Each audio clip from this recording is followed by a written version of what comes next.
আসসালামু আলাইকুম। শুরু করছি এমপি তামিম সরকার পর্ব ১০ লিখেছেন কাফাতুন নিসা কবিতা। তামিম চলে যাওয়ার সাথে সাথে সুভার মনের ভয় আরও বাড়িয়ে দেয়। এতদিন যে ভয়টা নিজের মধ্যে নিয়ে ঘুরছিল আজকে ঠিক সেটাই হলো। জেনে গেল সুভার বাবা মা সব কিছু। সুভার মা দেয়ালে হেলান দিয়ে দাঁড়িয়ে পড়লেন আর সুভার বাবা চুপচাপ যে নিজের মেয়ের পাশে বসে পড়েন আর হাতটা ভালোভাবে দেখতে থাকেন। কতটা কেটে পুড়ে গেছে, প্রায় হাতের বেশিরভাগই ব্যান্ডেজ করা। সুভার মাথা নিচু করে বসে রইল। বাবা মার সামনে মুখ তুলে তাকানোর সাহসটুকু পাচ্ছে না সে। সুভার বাবা খুব শান্তভাবেই তাকে জিজ্ঞেস করে, কতদিন ধরে তামিম সরকার তোর পিছনে লেগেছে? সুভা মাথা নিচু করেই রাখে। ২৬শে মার্চের কলেজে প্রোগ্রামের দিন থেকে। সুভার বাবা নিজ হাতে মেয়ের চোখের পানি মুছে দেন। বাবার এমন আচরণে খানিকটা সুভাও বোকা বনে যায়, কারণ সে কখনই এত ঠান্ডা আচরণ আশা করেনি তার বাবার থেকে। ছোটবেলা থেকে সে তার বাবাকে খুব রাগী হিসেবে জেনে এসেছে। এতদিন কেন বলিসনি বোকা মেয়ে, নিজে নিজে এত কিছু সহ্য করছিস? বাবার কথা শুনে সুভা অঝরে কান্না শুরু করে দেয়। আমি আমি ভেবেছিলাম আপনি আমাকে ভুল বুঝবেন আব্বু। আমি আমার মেয়েকে চিনি। তার দ্বারা এমন কোনো কাজ হবে না যেটাতে আমার সম্মান যাবে। সুভার মা এসে দাঁড়ায় তাদের সামনে। তামিম সরকার কতটা ভয়ঙ্কর তুমি জানো না? কিভাবে বাঁচাবে মেয়েকে? পাতালে লুকিয়ে রাখলেও খুঁজে বের করবে। কথাগুলো বলতে বলতে কান্নায় ভেঙে পড়ে সুভার মা। এটা কান্নার সময় না সুভার মা, পরে অনেক সময় পাবে কান্নার। তাহলে কি করতে বলছো তুমি? মেয়েকে জাহান্নামে পাঠিয়ে দিব? সুভার বাবা কিছু বলল না, সোজা উঠে বাইরে বেরিয়ে যায় আর সুভার মা তার মেয়ের পাশে বসে পড়ে। তুই কি তামিমকে? না, বাসি না মা। সুভার কথা শুনে তার মা একটু স্বস্তির নিঃশ্বাস ফেলে, কিন্তু যার ভয়ে আরুষনগর থেকে শুরু করে পুরো দেশ ভয় থাকে, তার হাত থেকে কিভাবে বাঁচাবে নিজের মেয়েকে? তামিম এতটাই ভয়ঙ্কর যে তার বিরুদ্ধে আজ অবধি কেউ আওয়াজ তোলেনি। সরকারের ছেলের বিরুদ্ধে যাবে এমন লোক খুব কমই আছে, বরং নেই বললেই চলে। হসপিটাল থেকে বেরিয়ে তামিম আর তার পঞ্চপাণ্ডব জিপ নিয়ে সরকার বাড়ির উদ্দেশ্যে রওনা হয়। ভাই, কামটা ঠিক হইল? কোন কামের কথা কস সাকিব? ভাই, আপনি হইলেন তামিম সরকার, আপনার ব্যাপারটাই ঝাক্কাস। সোজা পয়েন্টে আয়। মানে ভাই, এতদিন সাদাসিধাভাবে ভাবি সাহেবের বিয়ার জন্য কইলেন, একটু অন্যরকমভাবে কইলে হইতো না? এখন কি ব্যান্ড পার্টি নিয়ে যাব বিয়ের প্রপোজাল দিতে? মন্দ হয় না ভাই। তামিম খুব রাগী দৃষ্টিতে তাকায় সাকিবের দিকে। পরক্ষণই তার মুখের নকশা পরিবর্তন হয়ে যায়। তামিম তামিম এবং তার মনোভাব কেউ সহজে বুঝতে পারে না, আর না কারো বোঝার স্বার্থ আছে। সুভার বাবা তাকে নিয়ে বাসায় চলে আসে আর সুভাকে মেডিসিন খাইয়ে দিয়ে চুপচাপ বসে থাকে তার মাথার কাছে, যতক্ষণ না সে ঘুমিয়ে পড়ে। সুভা ঘুমিয়ে পড়ার পর তার বাবা মা তাদের রুমে যার মতন গালে হাত দিয়ে বসে পড়ে। সুভার পাসপোর্টটা কোথায় সুভার মা? আলমারিতে আছে। দাও। এত রাতে পাসপোর্ট দিয়ে কী করবা তুমি? ভিসার জন্য অ্যাপ্লাই করব, ওকে ওর ফুপির কাছে পাঠিয়ে দিব। শুক্রবারে তামিম সুভাকে বিয়ে করতে চায়, আর এই 5 দিনের মধ্যেই ভিসা কিভাবে পাবে তুমি? সুভার মায়ের কথা শুনে মঈনুদ্দিন শিকদারও কিছুটা টেনশনে পড়ে যান। সত্যি তো, কিভাবে পাবে উনি এত তাড়াতাড়ি ভিসা? কিন্তু কিছু একটা তো করতেই হবে। এভাবে নিজের হাতে মেয়েকে অন্ধকারে ঠেলে দিতে পারবে না উনি। সরকার বাড়িতে ফিরে এসে তামিম সোজা হলরুমে চলে যায়। তানভীর সরকার তখনও নেতাকর্মীদের নিয়ে মিটিংয়ে ব্যস্ত। তামিম হলরুমে পা রাখতেই নেতারা যে যার মুখে তাকায় আর ভয়ে তাদের ঘাম ছুটে থাকে, কারণ তামিম আসবে আর খুন খারাপি হবে না, এটা কখনোই সম্ভব নয়। আব্বাজান।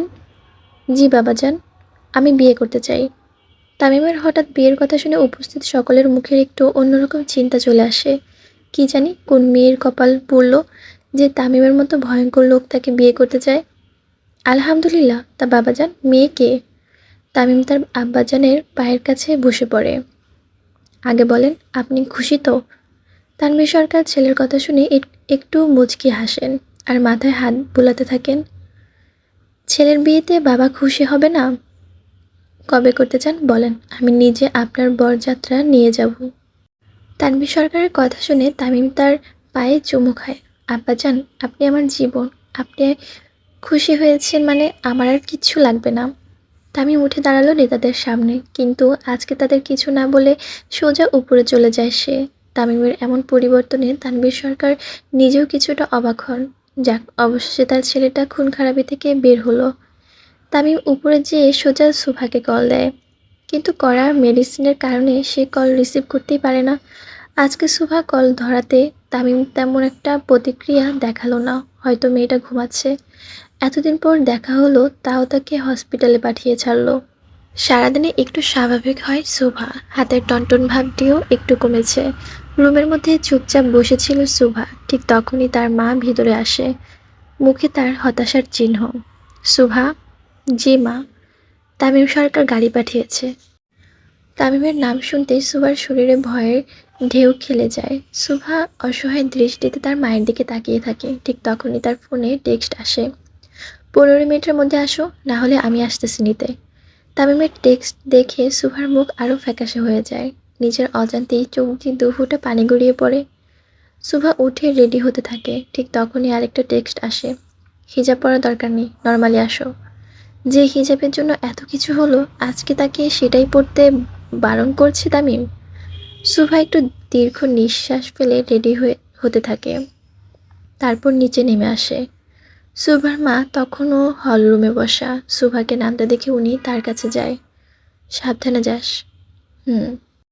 সুভা বাইরে এসে সোজা তামিমের পাঠানো গাড়িতে বসে পড়ে। সে জানে না তার গন্তব্য কোথায়, আদৌ কি তার এই যন্ত্রণাময় গন্তব্য শেষ হবে কখনো। গাড়ি আজকে পোড়াবাড়ির জায়গায় বিশাল একটি রিসোর্টে যায়।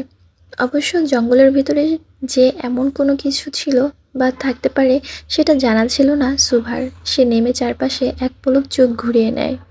সুভা নামতে কয়েকজন লেডি সার্ভেন্ট এসে তাকে সামনের দিকে নিয়ে যায়। সুসজ্জিত একটি মাঠের মাঝখানে দাঁড় করায় তাকে। সুভা তখনও চারপাশটা দেখতে ব্যস্ত। কোনো মানুষ নেই, আর না আছে তামিম। তাকে এখনই বা কেন আনলো সেটাও জানে না সে। চুপচাপ মাঠের মাঝখানেই দাঁড়িয়ে থাকে সুভা। কিছুক্ষণ পর সুভা খুব জোরে জোরে কিছু একটা আসার শব্দ পেতে লাগলো। এদিক ওদিক তাকিয়ে দেখলো তেমন কিছু নেই। তাহলে শব্দটা কোথা থেকে আসলো? ঠিক সেই সময় সুভা উপরে তাকালো। প্রায় 5-6টা হেলিকপ্টার তার মাথার উপরে গোল করে ঘুরতে লাগলো। সুভার কিছু বুঝার আগেই তার উপরে ভারী গোলাপ ফুলের বর্ষণ শুরু হলো, আর বিভিন্ন রং দিয়ে আকাশে 7-8টি ফাইটার প্লেন দিয়ে লেখা হচ্ছে, আমার বউ হবা। ঠিক তখন একটি কালো চপার সুভার থেকে একটু দূরে দাঁড়ায়, আর তার ভিতর থেকে কালো পাঞ্জাবি পরিহিত তামিম নেমে সুভার দিকে এগিয়ে আসতে থাকে। হাতে তার একগুচ্ছ গোলাপ। তামিমের হাতে তার গোল্ডেন চাপাতির জায়গায় গোলাপ, বিষয়টি কেমন যেন ভুতুড়ে মুখে দেওয়া কালামের মতন। তামিম এসে সোজা সুভার সামনে আর তার হাতে গোলাপগুলো দিয়ে দেয়। আমার বউ হবা। সুভা মনে মনে না না করতে থাকে, কিন্তু মুখ ফুটে সেটা বলার সাহসটুকুও না তার। কি হলো, হ্যাঁ বলো। তামিমের ধমক শুনে সুভা সাথে সাথে মাথা নাড়ায়। জি। গুড। তামিম নিজের পকেট থেকে একটি হীরার আংটি বের করে আর সুভাকে সেটা পরিয়ে দেয়। ঠিক তখনই আবারও আকাশ থেকে গোলাপের পাপড়ি ভারী বর্ষণ হতে থাকে, আর হেলিকপ্টারগুলো থেকে তার পঞ্চপাণ্ডবদের আনন্দ উল্লাস ভেসে আসে। তোমাকে একটা জড়িয়ে ধরি, কিছু মনে করো না। তামিম আলতো করে সুভাকে জড়িয়ে ধরে, আর আকাশে বাজি ফুটতে থাকে, গোলাপের পাপড়ি বর্ষণও চলতে থাকে। এই জন্য এক রূপকথার কাল্পনিক চরিত্র।